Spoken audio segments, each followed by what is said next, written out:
How true is it every time you would take a job, you would lose sleep over it the Oh, night you made the decision? oh, still do. Absolutely still do. Your process and preparation.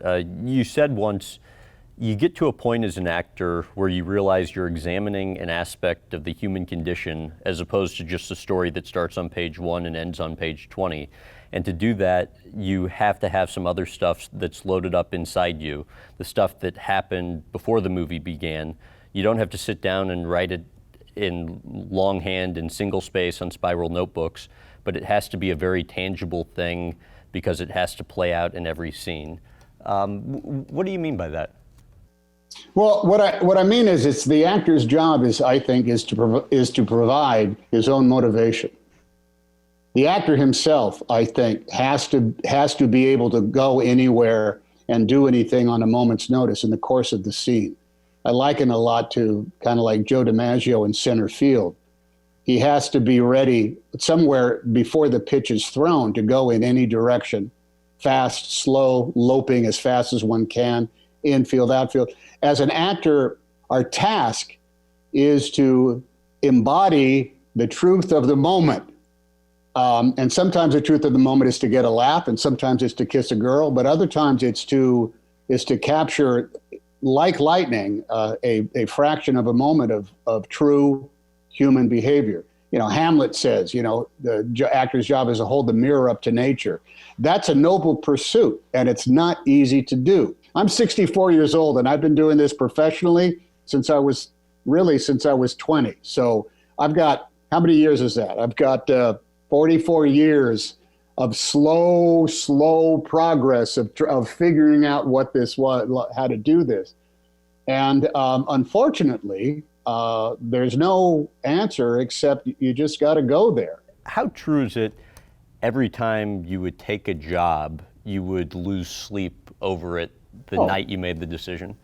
Oh, still do. Absolutely still do. As soon as you have that date on the calendar where you're going to have to show up and put on clothes that are not your own and pretend you're somebody that you're not, you're running the great risk. It's a big high wire act because you got a 50-50 chance that you're gonna fail.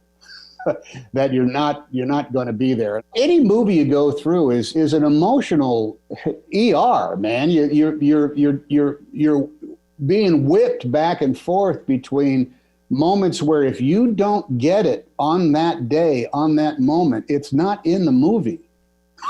So you better be there. The only thing you can do is stretch yourself to a limit and hope you come back. And as soon as I start a movie, as soon as it begins, there's the exciting element of it, but that element is one of danger. Are you going to be able to do it? Are you going to be able to look at yourself? And I still look at films, and I think there's moments where I go like that over the TV or the screen, because I don't need to see myself be so disappointing. And this goes back to earlier days where you think, man, you're driving home at the end of the day, or you're back at the hotel and you think, oh man, I cracked it today, man. I was damn good. I popped that scene, man. I had the dialogue. I had the motivation. I was flexible. I crushed it. And then you see the movie and it's a big fat nothing. Nothing works. Nothing's real. Yeah. Oh yeah, happens all the time. And the inverse happens as well. I didn't know what I was doing. I'm not sure I even knew what that scene was about after we talked about it at the end of the day. I mean, did I even come close to getting there what it was supposed to? I don't know. Ah, well, if it's not any good, it won't be in the movie. And then it ends up being like one of the most magnificent moments of your career. There's no rhyme or reason to it.